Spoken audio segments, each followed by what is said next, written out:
So in this question, first step is that in the numerator we will take cos x as common. तो ये क्या हो जाएगा, cos square x plus cos to the power 4x upon sin square x plus sin to the power 4x into cos x dx.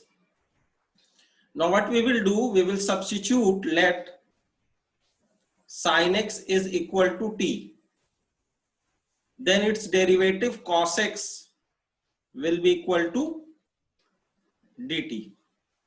तो हम क्या कर सकते हैं यहां पर कि अब डिनोमिनेटर में ये हो गया टी स्क्वायर और ये हो गया टी टू द पावर 4 और cos स्क्वायर एक्स होता है 1 माइनस साइन स्क्वायर एक्स, सो 1 माइनस टी स्क्वायर और ये हो जाएगा 1 माइनस टी स्क्वायर का होल स्क्वायर और cos x dx will be dt. तो ऐसा हम कर सकते हैं. इन द नेक्स्ट स्टेप इसको एक्सपैंड कर देते हैं. तो न्यूमरेटर में हमें एक टर्म मिलेगा T to the power 4 minus 2 T square और minus T square is minus 3 T square, ये होगा और प्लस 2 आ जाएगा. नीचे में क्या मिल रहा है, टी स्क्वायर कॉमन लेने पे 1 plus T square and here it is dt. ऊपर वाले को हम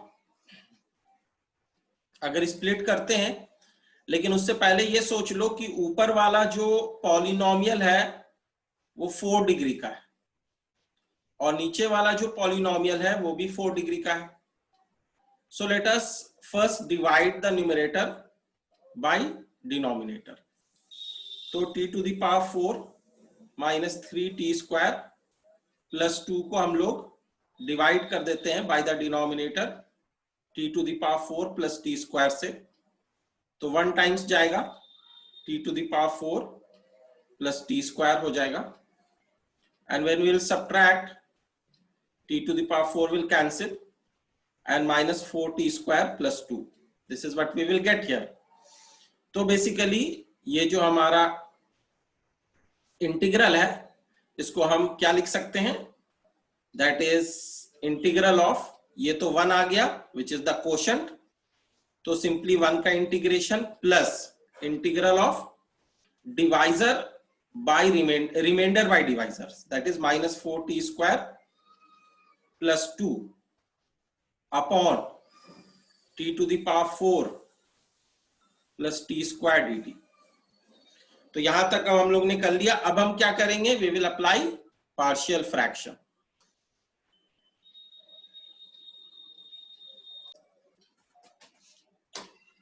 तो नेक्स्ट स्टेप में अब हम क्या करने वाले हैं, हम लोग यहां पर पार्शियल फ्रैक्शन दूसरे वाले इंटीग्रल में लगाएंगे. पहला का तो t आ जाएगा इंटीग्रेशन, तो it is actually minus 4 T square plus 2 upon when we take t square as common, t square plus 1 dt.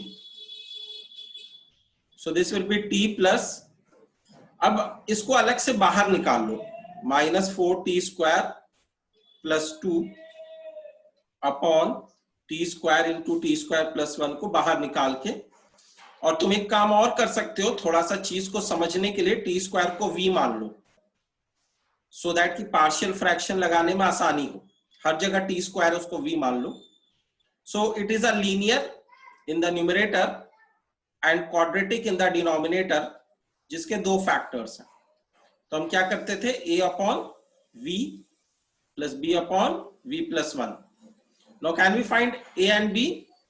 So when we will take LCM, a plus b into v plus a upon v into v plus 1. Sir T square को v है ना?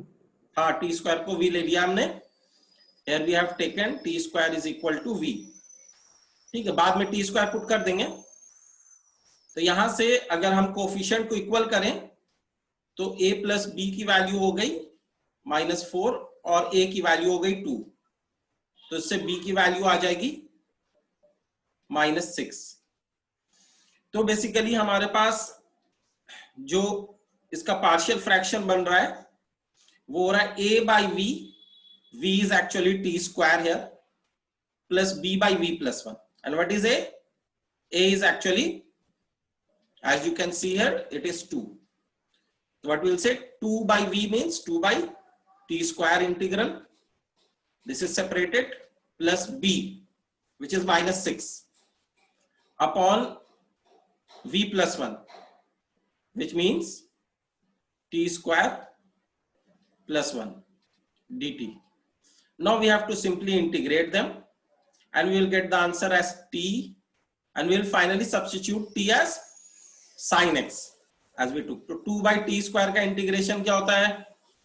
minus 2 by t हो जाएगा after integrating, and minus 6 by t square plus 1, that will be minus 6 tan inverse of t plus constant of integration. और जब answer लिखना तो finally t को sin x लिख देना, तो sin x minus 2 cosec x minus 6 tan inverse of